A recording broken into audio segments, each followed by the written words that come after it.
Stop buying new cameras. Sorry, I pointed.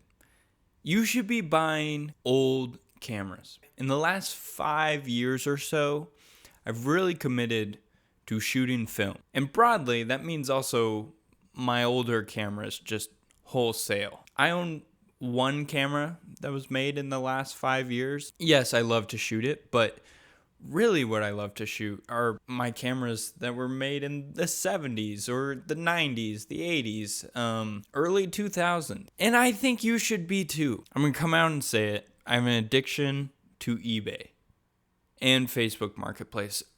You know, the math, the data, I might be using more of my screen time there than Instagram and YouTube.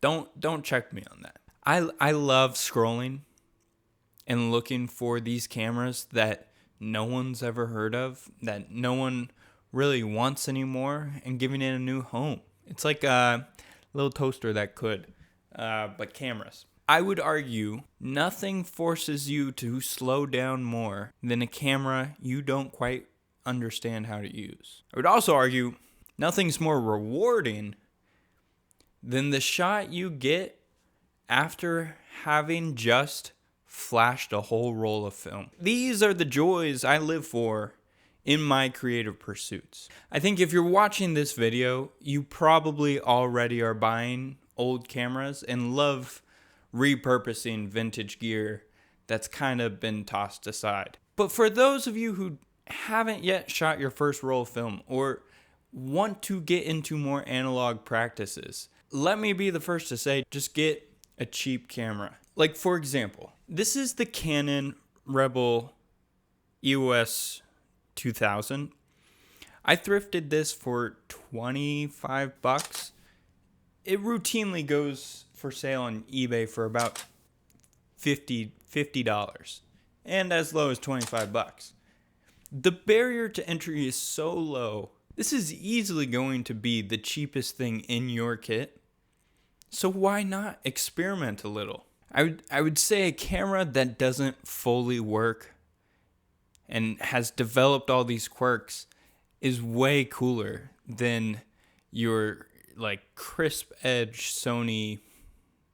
Where are they even on? The AV4? I don't even know what they have.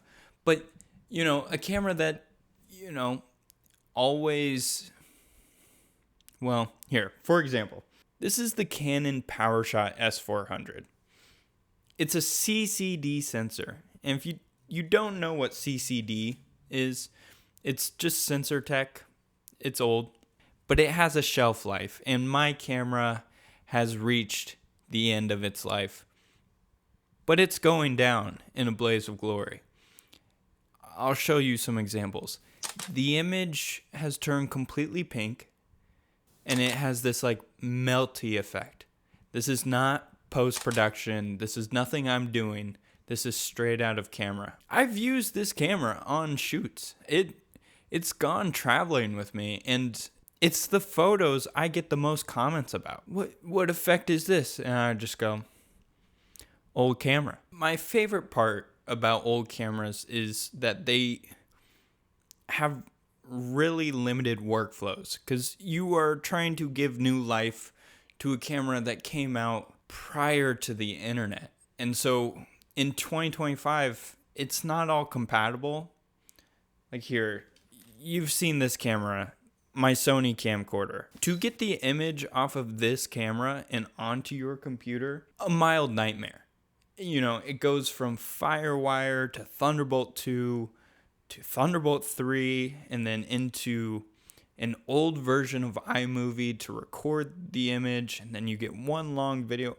It's a nightmare. It's not, I don't want to say it's not fun because I actually really enjoy it, but you know, it's not easy. It took a lot of, you know, Reddit threads and random cinematography forums.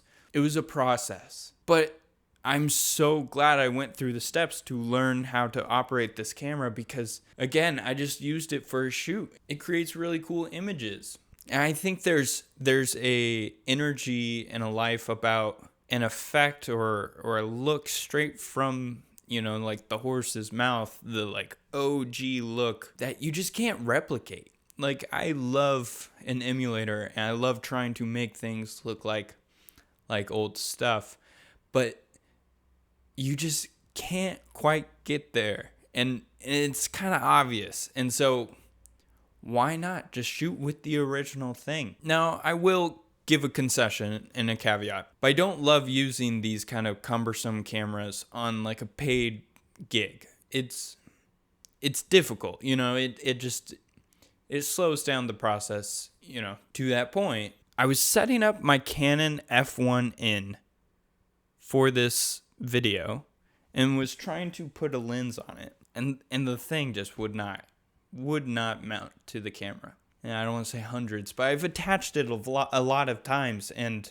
I'd like to say I know how to use this camera, and it just would not go on. That on set is really annoying, and not a spot you want to be in when you have time against you and people with expectations and a professionalism you have to portray.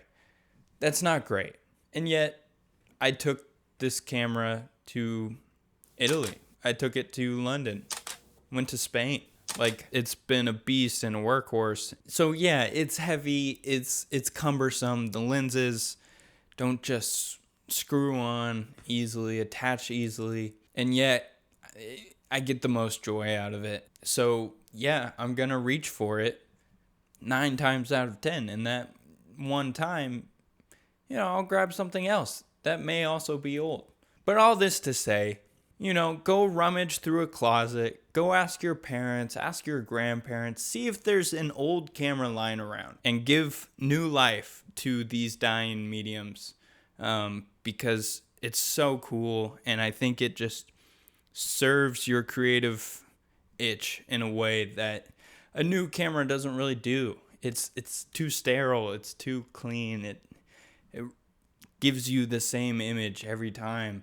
A film camera, it's all over the place, and that randomness and that chaos of it is the fun of it. So yeah, shoot old cameras. That's all I gotta say. That's my PSA. That's my hot take. It's not even hot. But yeah, I mean, if you like this video, if you like old cameras, you want to see more of my kit, it's all here. I just don't want to get into everything. Like, share, subscribe. I'll do more videos. Leave a comment if you're into this. If any of these cameras seem cool, I can do a little more in depth of my experience with them and whatnot. But yeah, thanks for watching. I'll see you next week.